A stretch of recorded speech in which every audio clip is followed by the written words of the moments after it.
Assalamualaikum warahmatullahi wabarakatuh. Perkenalkan, nama saya Muhammad Najwa Nawaf dengan NIM 66702501116 dari kelas 1E. Di sini saya akan mereview jurnal yang berjudul Eksistensi Politik Kader Perempuan pada Pengorganisasian Partai-Partai Politik, karya salah satunya oleh Bung Debbie Mahsan Meherudin SOSMA.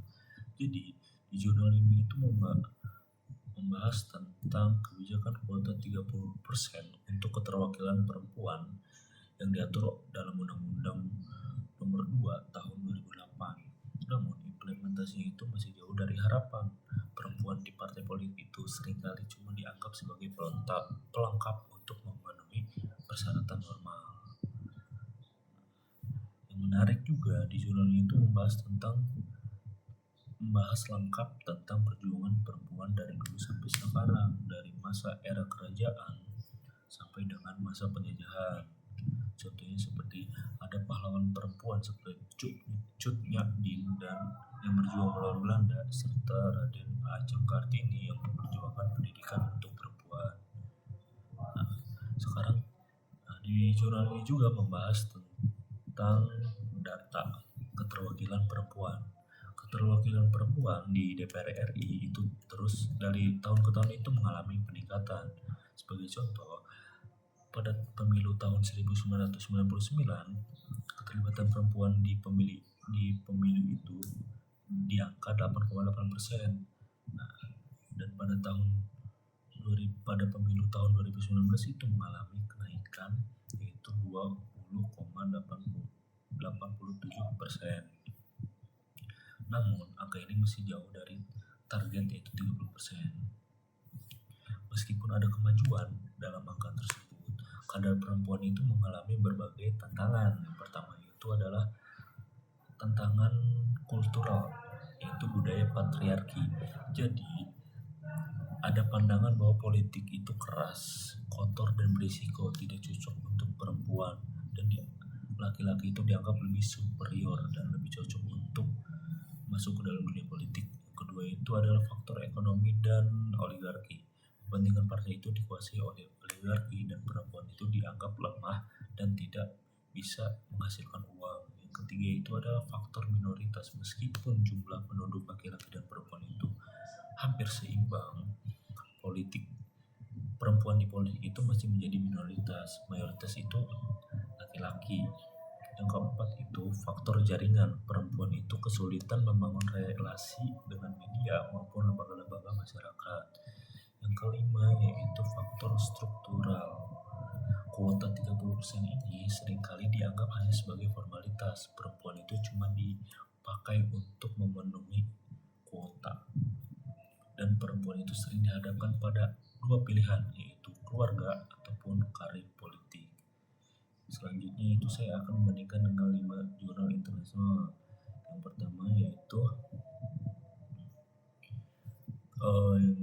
yaitu kita bandingkan dengan jurnal internasional yang ditulis oleh Paxton dan Hughes yang berjudul Women, Politics and Power. Di jurnal ini menganalisis lebih dari 180 negara, menemukan bahwa kuota untuk perempuan saja itu tidak cukup. Harus ada political will dari partai dan dukungan struktural. Ini sejalan dengan yang ada di jurnal yang ditulis oleh Bung Debbie. Meskipun ada kuota 30%, implementasinya itu hanya sebagai formalitas saja.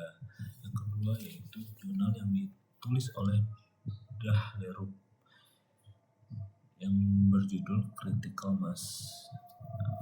Di jurnal ini juga bilang 30% itu akan membawa perubahan. Namun kenyataannya 30% itu tidak menjamin. Yang penting adalah kualitas dan soliditas perempuan. Di jurnal Bung Debbie juga mengkonfirmasi bahwa meski Indonesia belum capai 30%, bahkan dengan keterwakilan yang ada sekarang, belum banyak kebijakan yang akomodatif atau yang pro terhadap perempuan. Yang ketiga itu jurnal yang ditulis oleh Dahlerup dan Friedenfang yang berjudul feminis. Di jurnal ini menganalisis sistem kuota di berbagai negara. Meskipun menemukan kuota di jalur cepat untuk kesetaraan, jika diimplementasikannya tidak benar, maka ada sanksi bagi partai yang melanggar. Di Indonesia, ditulis dalam jurnal penggibi ini menemukan meskipun ada aturan, banyak partai yang hanya memasukkan perempuan itu untuk memenuhi kuota mereka tanpa memberikan posisi yang strategis. Yang keempat yaitu jurnal yang ditulis oleh Norris dan Lowendowski. Nah, jurnal ini itu membahas tentang rekrutmen di parlemen Inggris.